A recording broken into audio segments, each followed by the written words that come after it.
अस्सलाम वालेकुम, मुझे कहते हैं मौज़म ख़ान और आप लोग देख रहे हैं MK80 यूट्यूब चैनल। अगर आप लोगों ने अभी तक सब्सक्राइब नहीं किया तो अभी MK86 को सब्सक्राइब कीजिएगा और जानिएगा PCB और सोल्डरिंग के बारे में। तो जैसा कि आप लोग जानते हैं कि पिछली वीडियो में हमने जाना था डिप कंपोनेंट्स के बारे में कि वो कैसे सोल्ड किए जाते हैं और डिफरेंट वैल्यू डिफरेंट पैकेजेस की कंपोनेंट्स कैसे सोल्ड किए जाते हैं।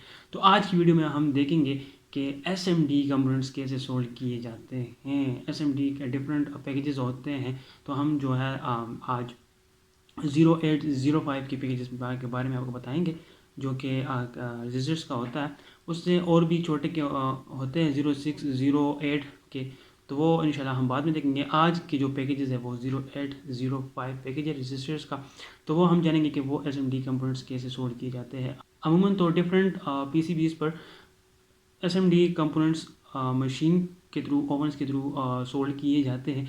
लेकिन अगर आपके पास पूरी PCB हो, डैमेज हो जाए, कोई चीज़ उसमें से जल जाए, तो आप पूरी PCBs को उस पर डिम कंपोनेंट्स लगे होते हैं, बाकी कंपोनेंट्स लगे होते हैं जो कि आप ओवन में नहीं रख सकते। दोबारा आप उसको इसी तरह, जिस तरह न्यू करके आप ओवन में रखते हैं SMD कंपोनेंट सोल्ड होती है, तो उस तरह आप दोबारा नहीं कर सकते। तो इसलिए फिर आपको बाय हैंड वो चीज़ सोल्ड करनी पड़ती है। तो आज हम देखेंगे कि SMD कंपोनेंट्स कैसे सोल्ड किए जाते हैं। तो आइए देखते हैं कि SMD कंपोनेंट्स कैसे सोल्ड करते हैं। तो आज हम देखेंगे कि SMD के कंपोनेंट्स जो है ना वो PCB पर कैसे सोल्ड किए जाते हैं। आपको यहाँ पर नज़र आ रहे होंगे डिफरेंट से पैकेजेस है, डिफरेंट ये है रजिस्टर्स का आईसीज, डिफरेंट आईसीज के जगह बनी हुई है, रजिस्टर्स की है और कैपेसिटर्स की है और एलईडीज़ की है। लेकिन आज हम आपको सिर्फ दिखाने के लिए आप इस पर सोल्व करेंगे रजिस्टर और कैपेसिटर। तो आइए देखते हैं कैसे होता है। ओके, सबसे पहले हम एक पॉइंट पर टू पॉइंट्स होते हैं रजिस्टर के, कैपेसिटर के और आईसीज के, तो डिफरेंट पॉइंट्स होते हैं।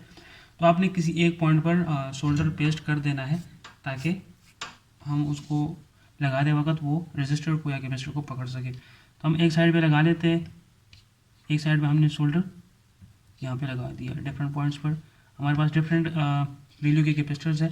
हमारे पास 1K के रजिस्टर है, 100K के रजिस्टर है, 8.2 के रजिस्टर्स है। तो हमारे पास एक स्कीमेटिक होती है जिससे हमें पता चल जाता है कि यहाँ पर हमने कौन सा रजिस्टर लगाना है, यहाँ पर कौन सा लगाना है, डिफरेंट पॉइंट्स पर हमने कौन सा रजिस्टर लगाना है। तो ये एक साइड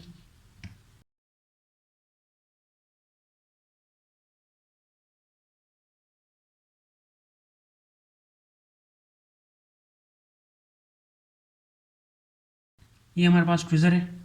जो SMD कंपोनेंट्स होते हैं आपको यहाँ पर नज़र आ रहे होंगे, ये बहुत ज़्यादा छोटे होते हैं, बहुत ज़्यादा स्मॉल होते हैं। और ये तो फिर भी 0805 पैकेज है, इससे और भी छोटे होते हैं। तो आप ट्विज़र्स के बगैर आप हाथ में इसको नहीं पकड़ सकते। तो ये ट्विज़र है, ट्विज़र की हेल्प से हम इसको उठाएंगे, यूँ यूँ करके इसको एक साइड हमने सोल्ड कर दिया। सोल्ड यहाँ पे बिल्कुल हल्का सा लगाना है ताकि वो नीट एंड क्लीन भी नज़र आए। ये 1K रजिस्टर्स है।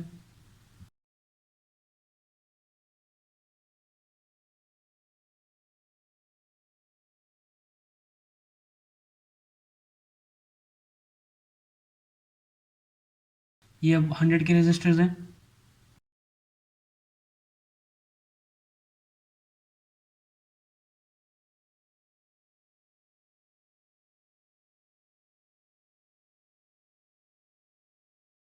उसके बाद हमारे पास है 8.2 के रजिस्टर्स।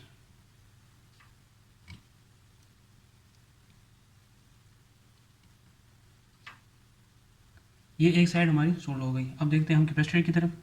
कैपेसिटर की तरफ हम जाते हैं। ये कैपेसिटर आ गया है, इसका 1 पॉइंट, सेकेंड पॉइंट,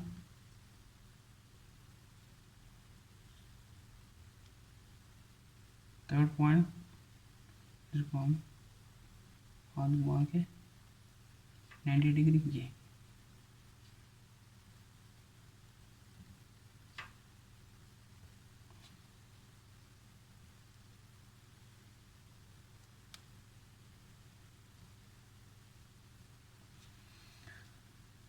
अब हम ट्विस्टर रख देंगे और अब जो दूसरा साइड है हम उसको शोल्डर वायर की हेल्प से बस हल्का सा लगाएंगे ताकि नीट नज़र आए, ताकि इस तरह नज़र आए जिस तरह ये मशीन पर सोल्ड हुआ हो।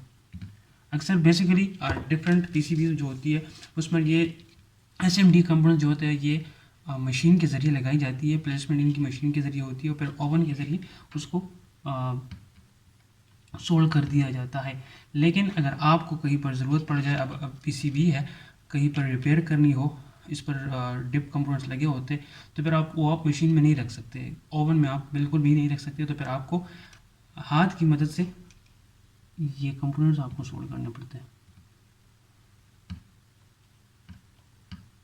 बिल्कुल मामूली सा सोल्डर लगाना है ताकि नीट नज़र आए, इस तरह नज़र आए कि बिल्कुल ये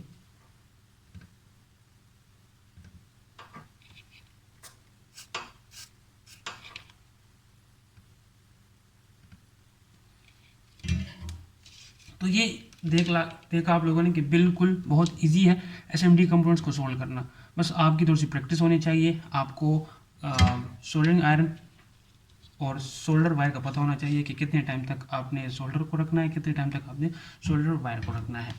तो आप लोगों ने देखा कि एसएमडी कंपोनेंट्स रेजिस्टर और कैपेसिटर कैसे सोल्व किए जाते हैं, बहुत इजी है। और बस आपको सिर्फ जो है सोल्डरिंग का पता हो और सोल्डरिंग आयरन का पता हो, सोल्डरिंग वायर का पता हो। डिफरेंट सोल्डरिंग वायर होती है जो कि अमूमन बहुत ज़्यादा स्मोक करती है या वो कोल्ड हो जाती है, कोल्ड सोल्डरिंग हो जाती है समटाइम्स, जो कि बाद में आपकी जो कंपोनेंट्स है वो उखड़ना शुरू हो जाते हैं, उसमें कोल्ड सोल्डरिंग हो जाती है।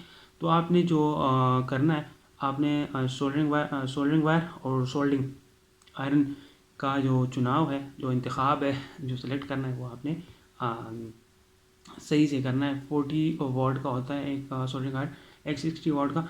तो सर्दियों में अमूमन 40 वाट काम कर जाता है, लेकिन गर्मियों में अक्सर वगैरह एसी चल रहे होते हैं या फैन चल रहा होता है, तो फिर आपको 60 वाट का जो सोल्डरिंग आयरन है वो यूज़ करना चाहिए। और इसी तरह सोल्डरिंग वायर में भी यही चीज़ होती है। तो बहुत इजी था, आप लोगों ने देखा। तो इंशाल्लाह हम नेक्स्ट वीडियो में मिलेंगे और नेक्स्ट वीडियो में हम ये देखेंगे कि ओवन के थ्रू एसएमडी कंपोनेंट्स को कैसे सोल्ड किया जाता है और उनका जो सोल्डरिंग पेस्ट है वो कैसे लगाया जाता है पीसीबी पर, और फिर उस पर जो कंपोनेंट्स होते हैं एसएमडी के वो कैसे प्लेस करते हैं और फिर उसको कैसे ओवन के थ्रू हीट देकर उसको सोल्ड किया जाता है। तो मिलते हैं नेक्स्ट वीडियो में, मुझे दीजिएगा इजाज़त। अल्लाह हाफ़िज़।